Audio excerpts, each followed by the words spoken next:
ఏదైనా కూడా ప్రాణం అనేది చాలా ముఖ్యంగా. అవును. అంటే మనలో ప్రాణాన్ని ఎలా గుర్తించాలి?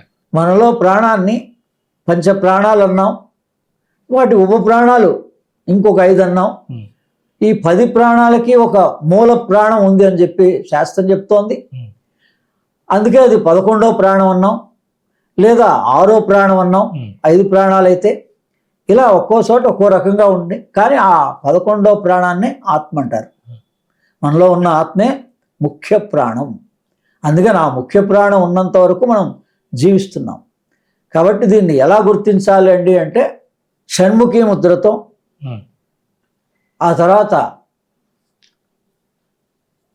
ఈ మూలాధారంలో ఉండేటువంటి అశ్విని ముద్రతో రెండు కూడా కలపాలి. ఉమ్, ముందు షణ్ముఖి ముద్ర వేశాక ఉమ్, ఆ అశ్విని ముద్ర కూడా అందరికీ తెలుసు.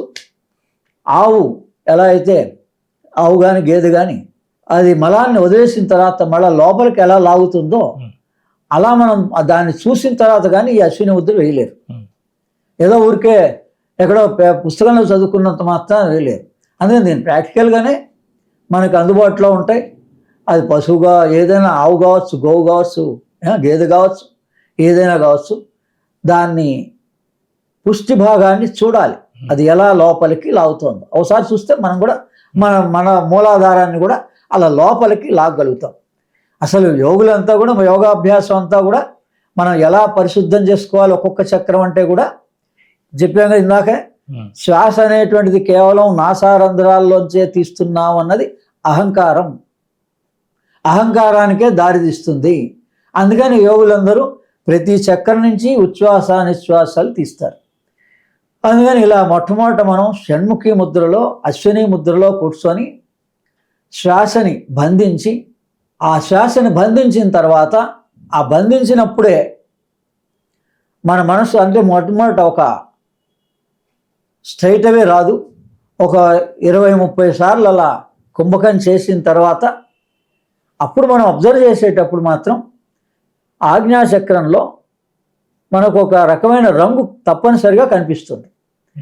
అది ఎరుపు రంగు కనిపిస్తే మూలాధారం అని, ఆరెంజ్ రంగు కనిపిస్తే స్వాధిష్టానం అని, అంటే భూతత్వం అని, రెండోది జలతత్వం అని, అలాగే నాభి దగ్గర రంగు కనిపిస్తే, పసుపు రంగు కనిపించిన, ఈ 2 ఎరుపు రంగులకు భిన్నమైన ఎరుపు రంగు కనిపించిన, మూడో రకమైన ఎరుపు రంగు కనిపించిన అది నాభి. మణిపూర చక్రం అగ్నితత్వం. దాని తర్వాత ఆకుపచ్చ కనిపిస్తే అది హృదయస్థానం వాయుతత్వం. అలాగే నీలం రంగు కనిపిస్తే అది విశుద్ధి ఆకాశతత్వం.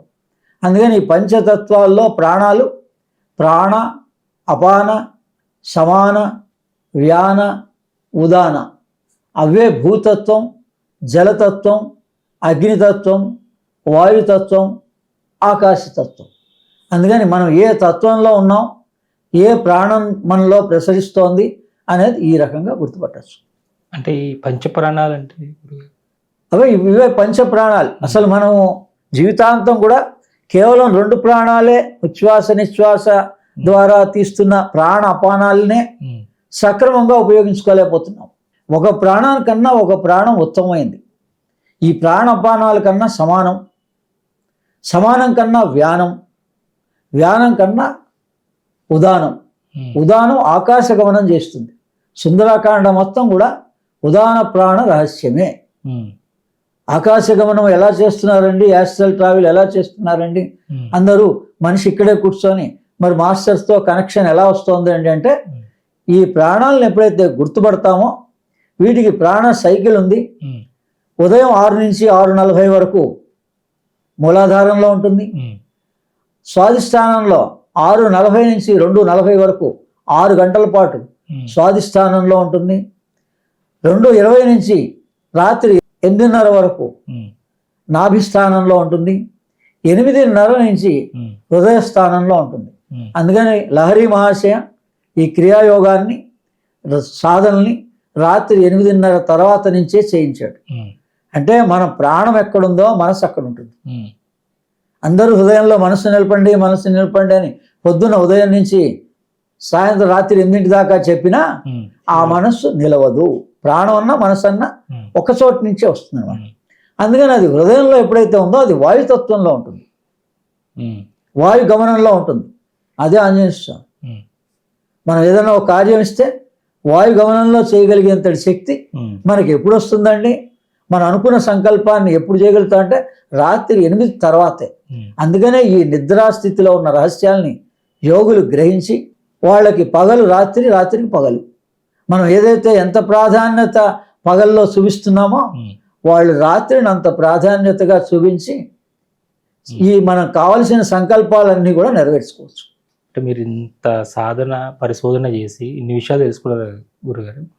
మీరు వ్యక్తిగతంగా మీకు పర్సనల్గా ఉన్నటువంటి ఆరోగ్య సమస్యలు కావచ్చు, కుటుంబ సమస్యలు కావచ్చు, ఆర్థిక సమస్యలు కావచ్చు, వీటి నుంచి మీరు బయటపడగలిగారా గురుగారు? మొట్టమొదట శారీరకమైన ఇబ్బంది ఉండేది, స్కిన్ ప్రాబ్లం ఉండేది.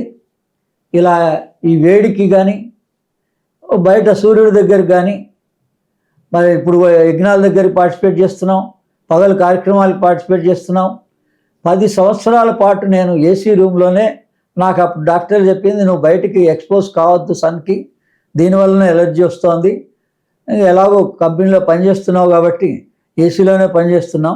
ఆ ఏసీలోంచి బయట ఏ ఫంక్షన్లకు కూడా నేను వెళ్ళేవాడిని కాదు.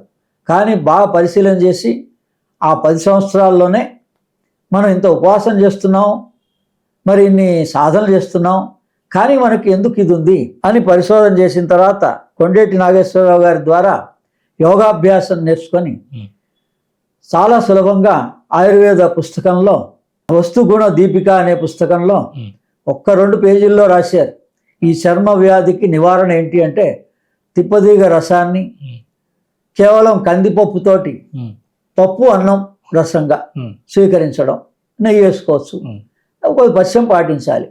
ఒక 60 రోజులు పథ్యం పాటిస్తే నాకు నివారణ అయిపోయింది.